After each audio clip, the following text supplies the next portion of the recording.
안녕하세요. 스마트코인 트레이딩입니다. 중국에서 코인 거래를 금지한 지 꽤 됐죠. 이제 몇 년이 지났는데 이제는 NFT 거래까지 금지한다라는 이야기가 돌고 있습니다. 코인을 막은 중국에서 NFT 열풍이 불었는데 그로 인한 금지인지 어떻게 지금 상황이 흘러왔는지 한번 말씀드려 보겠습니다.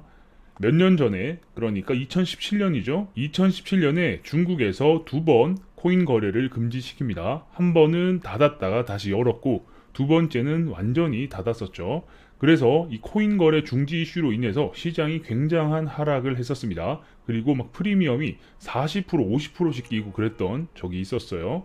그리고 이후에는 채굴마저도 중지를 시켰죠. 그 틈에 애매한 영역에 있던 NFT는 예술이니까 괜찮지 않을까 라면서 유보를 시켰는데, 하지만 결국 또 중국에서 칼을 빼들었습니다.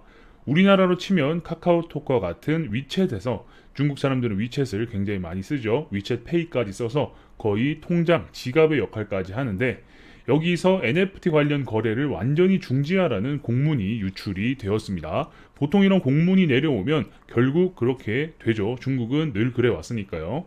사실 여기서 시범 케이스로 오지게 걸린 애가 하나 있는데, 이건 나중에 다시 영상으로 만들어 드리도록 하겠습니다.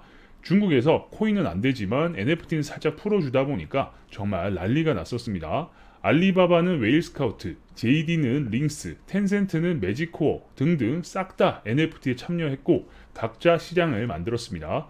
사실 얘네들도 전부 영어를 쓰는 것도 웃긴 부분이긴 하죠. 왜 한자어를 안 쓰는지 모르겠지만 이런 식으로 나름의 마켓을 만들기 위해서 노력을 했다라는 겁니다. 그 과정에서 텐센트는 NFT를 메타버스에 섞으면서 생태계 구축에 대한 로드맵까지 만들면서 누가 더 큰 그림을 그리나에 대한 경쟁까지 일어났다라고 말씀드릴 수 있겠습니다. 그러니까 완전히 새로운 시장 개척을 위해서 대기업들이 난리가 났다라고 볼 수 있겠죠. 바로 엔비디아랑 페이스북이 VR 쪽에 올인하겠다는 말을 하자 알리바바 같은 경우는 8월에 메타버스에 올인을 합니다.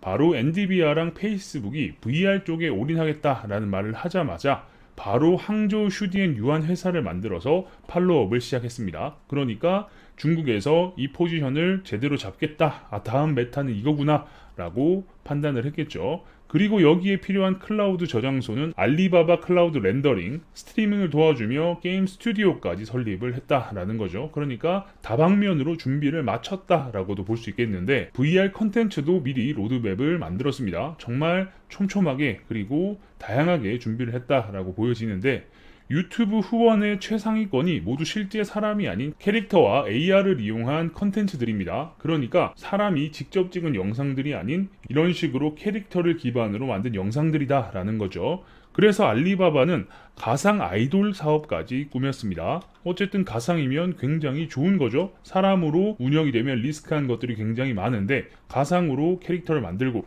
그 캐릭터를 사람들이 좋아하게끔 팬십을 만들어냄으로써 수익을 창출할 수 있다라고 하면 기업 입장에서는 굉장히 좋은 거겠죠. 그리고 여기에 뮤지엄 개념까지 적용을 시켜서 정말 가제아를 외치고 있었는데 NFT 2차 거래 중지 공문이 나오면서 순수한 수집만 하고 2차 거래는 꿈도 꾸지 말라고 막아버릴 예정이다 라고 합니다. 이 공문이 나옴으로써 지금 이 모든 계획이 물거품이 됐다라고 볼 수 있겠죠. 코인을 못하게 하니까 NFT로 사람들이 물밀듯 정말 파도치듯이 사람들이 몰려왔고, 어떤 사람은 일주일 만에 2만 위안을 벌었다. 2만 위안이면 중국에서 두 달 동안 4인 가족의 수입이다 라고 이야기를 하는데, 2만 위안은 한 400만 원 정도 됩니다. 그냥 NFT를 사고 팔면서 일주일 만에 이런 돈이 생겨버린 셈이죠. 그래서 이렇게 돈을 번 사람들은 돈을 이렇게 쉽게 벌 수 있구나, 정신이 반쯤 나가는 것을 경험했죠. 코인이 한참 오를 때 공부 왜 하냐, 일 왜 하냐, 비트코인이 날 먹여 살려준다, 뭐 이런 소리 했었던 것처럼 중국에서는 NFT가 날 먹여 살린다 라는 이런 이야기가 다시 유행을 했다라는 거죠. 일단 중국 내에서 NFT 거품이 한번 꺼지는 것을 경험했고, 여기에 대한 사회적 문제가 심각했다라고 합니다. 어느 정도로 거품이 꼈냐면 당시에 제일 싼 NFT도 500배가 올랐다라고 해요. 플랫폼에서 거래 가능한 최대 금액 리미트에 도달한 녀석이 10만 개를 넘었다라고 하는데, 몇 천만 개가 있는데 그 중에 10만 개는 아예 거래 가능한 상한선에 모두 가격이 도달했다라는 거죠. 그런데도 불구하고 이 NFT들이 거래가 된 이유는 이 가격 상한이 풀릴 것이다 라는 이야기가 돌면서 더더욱 기대감을 심어주면서 사람들이 거래를 하게 만들었다라는 이야기가 있습니다. 얼마나 사람들이 여기에 열광을 했고 참여를 했고 기대 심리를 가지고 있었는지 한눈에 볼 수 있는 부분이죠. 어쨌든 이런 거품이 꺼지면서 사회적 문제로 이어졌다라는 거죠. 아마 이 과정을 본 업비트는 정말 군침을 흘렸을 겁니다. 그래서 NFT 마켓도 열심히 활성화시키려고 하고 했으나 지금은 매우 잠잠해져 있는 상황이죠. 아마 이런 반응이었지 않을까 싶어요. 아, 저게 진짜 진또백인데 우리도 저걸 해야 되는데 이런 이야기가 오갔지 않을까? 그냥 이건 제 추측입니다.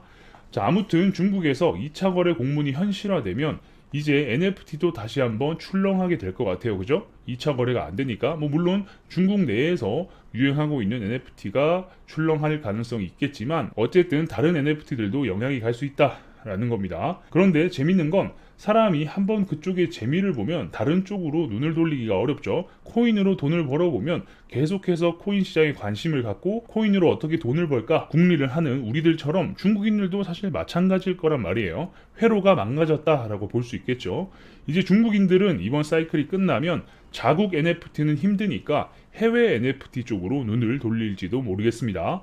1월까지 육성한다는 뉴스가 나왔는데 이 부분은 정말 좀 아쉬운 부분이긴 해요. 정부에서 NFT 사업 육성한다라고 하면서 대기업들 뛰어들고 마켓 만들고 분위기를 그렇게 만들어 버리니까 국민들도 야, NFT가 진짜 미래인가 보다 하면서 너도 나도 NFT를 사게 되니까 이런 현상이 벌어진 건데 갑자기 이게 판이 너무 커져 버리니까 중국에서 야, 하지마, 거래 못하게 해, 그냥 수집만 하게 만들어 라고 해버린 이 상황이 정말 애매한 상황이 되어버린 거죠. 사실 NFT에서 가장 큰 리스크가 그거죠. 내가 아무리 비싼 가격을 주고 샀더라도 내 NFT를 사줄 사람이 없으면 그건 가치가 없는 것과 마찬가지가 되기 때문에 코인 같은 경우는 호가에다가 던질 수 있지만 NFT는 그렇게 할 수가 없다라는 점도 정말 머리 아픈 부분입니다. 그래서 2차 거래가 안 되면 사실 정말 비싼 디지털 쪼가리 쓰레기를 산 것과 별반 다를 게 없어지는 거죠.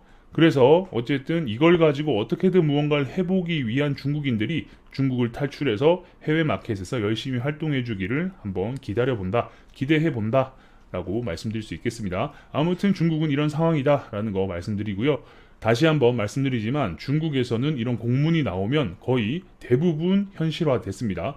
이렇게 철회되고 이런 경우가 잘 없었기 때문에 여러분들도 이런 사실이 있다라는 거 잘 알고 계시면 좋겠습니다. 계속해서 여러분들께 다양한 정보를 알려드릴 수 있도록 노력하겠습니다. 영상이 괜찮으셨다면 구독과 좋아요도 눌러주시고요.